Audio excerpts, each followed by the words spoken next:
Radhe Radhe friends. ओम गम गणपते नमः। ओम नमो भगवते वासुदेवाय। श्री राधे राधे।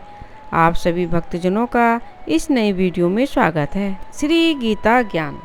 धैर्य रखना सीखें।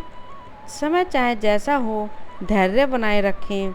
इसी में सफलता की कुंजी है और कभी भी आप निराश नहीं होंगे यदि आपने श्री कृष्ण के बताए हुए इन बातों को अपने जीवन में उतार लिया। कहते हैं आपका दौर बुरा चल रहा है, तब खामोशी से इंतज़ार के साथ काम करते हुए उसे बिताने की ज़रूरत होती है। जो लोग उस वक्त को गुजार देते हैं, उसके अनुभव से सीखते हुए बहुत बड़े बन जाते हैं।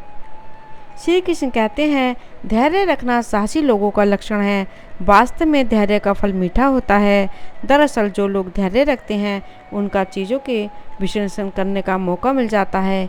एक बार भगवान बुद्ध अपने शिष्यों के साथ किसी गांव में उपदेश देने जा रहे थे। गांव जाने के मार्ग में उनको जगह जगह बहुत से गड्ढे मिले। बुद्ध के एक शिष्य ने उन गड्ढों को देखकर जिज्ञासा प्रकट की, आखिर इस तरह गड्ढे खुदे होने का तात्पर्य क्या है? बुद्ध बोले, पानी की तलाश में किसी व्यक्ति ने इतने गड्ढे खोदे हैं, यदि वह धैर्यपूर्वक एक ही स्थान पर गड्ढा खोदता तो उसे पानी अवश्य मिल जाता। पर वह थोड़ी देर गड्ढा खोदता होगा और पानी न मिलने पर दूसरा गड्ढा खोदना शुरू कर देता होगा। व्यक्ति को परिश्रम करने के साथ धैर्य भी रखना चाहिए। इसी तरह क्रोध के क्षण में भी धैर्य का एक पल दुख के 1000 पलों से बचे रहने में हमारी सहायता करता है। कहते हैं, जब आपका दौर बुरा चल रहा है तो खामोशी के इंतज़ार के साथ काम करते हुए उसे बिताने की आवश्यकता होती है। जो लोग उस समय को गुजार देते हैं, वे उसके अनुभव से सीखते हुए बहुत बड़े बन जाते हैं। दूसरे शब्दों में कहें, जो लोग मुश्किल हालातों के सामने घुटने नहीं टेकते, वे समय के साथ मजबूत हो जाते हैं। लेकिन इस मजबूती तक पहुंचने के लिए पहले उनको धैर्य की परीक्षा को पास करना होता है। किस्मत एक दिन बदलती जरूर है, और जब बदलती है तो सब कुछ पलट देती है। इसलिए अपने अच्छे दिनों में अहंकार न करें और बुरे दिनों में धैर्य को भीतर धारण करें। श्री कृष्ण कहते हैं कि स्वर्ग में सब कुछ है लेकिन मौत नहीं, गीता में सब कुछ है लेकिन झूठ नहीं, दुनिया में सब कुछ है लेकिन सुकून नहीं, आज के इंसान में सब कुछ है लेकिन धैर्य नहीं, जो कि इंसान की सफलता में जरूरी तत्व है। इसलिए समय चाहे जैसा हो, धैर्य और संयम बनाए रखें। इसी में सफलता की कुंजी निहित है। श्री कृष्ण फिर कहते हैं, कर्म ही नहीं, शांति और धैर्य की भी संदेश वाहक हैं कृष्ण की गीता। करीब 5000 साल पहले कुरुक्षेत्र की भूमि पर दिया गया गीता का ज्ञान आज उतना ही समकालीन है जितना कि वह अर्जुन को सुनाते समय था। गीता उपदेश मोह में पड़े अर्जुन को कर्म के लिए प्रेरित करने वाला केवल एक प्रसंग नहीं, बल्कि यह महाभारत की घटित घटनाओं और उनके निहित कारणों का संक्षेपीकरण भी है। इस आधार पर देखें तो महर्षि व्यास जी का लिखित यह काव्य ग्रंथ खुद में गीता का ही विस्तार कथा है, जिसमें सत्य, धैर्य, शील और मानव जीवन की आधारभूत भावनाएं शामिल हैं। कर्मयोग का ज्ञान सिखाने वाली गीता और इस ज्ञान का मंत्र देने वाले श्री कृष्ण एकमात्र योगेश्वर हैं। महाभारत का भयंकर युद्ध भले ही कौरव पांडवों के बीच लड़ा गया हो, लेकिन वास्तव में इस युद्ध के नायक वासुदेव कृष्ण ही हैं। वैसे भी यह युद्ध व्यक्ति विशेष के विरोध में नहीं था, बल्कि यह युद्ध धूर्तता और कुटिलता के विरोध में होने वाला महासंग्राम था। कौरव पक्ष से यह दोनों हथियार दुर्योधन का मामा और गांधार राज शकुनी चला रहा था। कृष्ण उचित जवाब देने की प्रतीक्षा में केवल उसे मौका दे रहे थे। समय आने पर उन्होंने गीता ज्ञान का मंत्र फूका और कुटिलता के सारे बादल छट गए। वासुदेव की गीता का मंत्र केवल कर्म योग का सिद्धांत ही नहीं रखता, बल्कि धैर्य और शांति के भी उदाहरण देता है। महाभारत के प्रकरणों में ऐसी कई प्रसंग आते हैं। महाभारत के युद्ध का यह 18वां दिन था।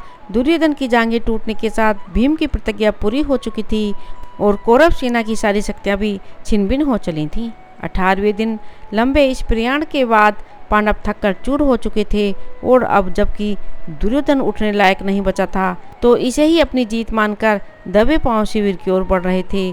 थोड़ी दूरी पर कौरव सेना का शिविर दिखने लगा, जहां बचे हुए पांडव सैनिक पड़ाव डाले हुए थे। पांडवों के पहुंचने पर सात्यकी ने उन्हें प्रणाम किया, जीत की बधाई दी और उनके थके हुए शरीर देखकर यहीं विश्राम के लिए कहा। अर्जुन ने कृष्ण की ओर देखा तो लगा कि वे कुछ कहना चाहते हैं, लेकिन तब तक महाबली एक कक्ष के द्वार तक पहुंच गए थे। ऐसे में सभी ने भीतर चलना ही सेठ समझा। पांडव प्रसन्न थे, लेकिन क्यों मौन थे वासुदेव कृष्ण। रात्रि भोज के समय भी कृष्ण को मौन देखकर युधिष्ठिर ने अर्जुन की ओर इशारा किया। उनके मन की थाह लेने की कोशिश की। पार्थ संध्या समय से ही इस मौन सागर की भीतरी हलचल को देख रहे थे, लेकिन तब उन्होंने बड़े भैया बलभद्र के क्रोध को इसका कारण समझा था। लेकिन विजय की इस बेला में अपनी सखा का इस तरह मौन हो जाना उन्हें अखर रहा था।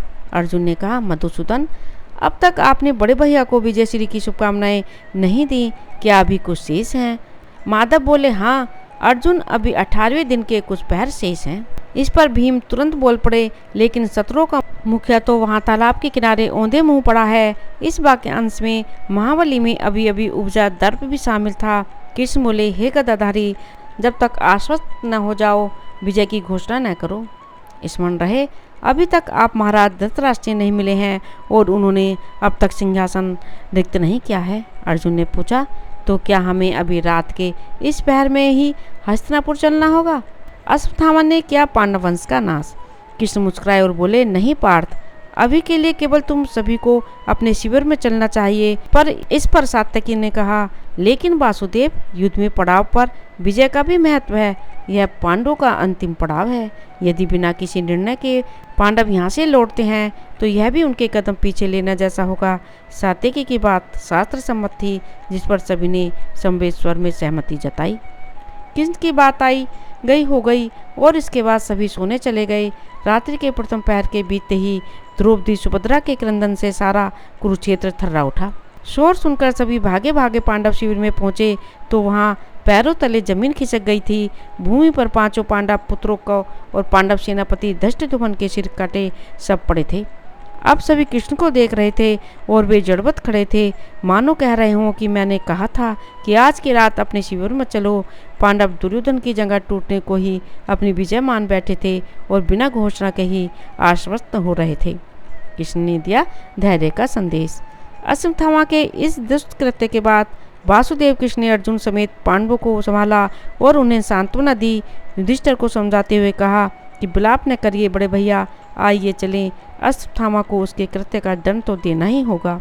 इसके साथ उन्होंने कहा कि हर किसी को किसी कार्य या उद्देश्य की अंतिम स्थिति तक धैर्य बनाए रखना चाहिए।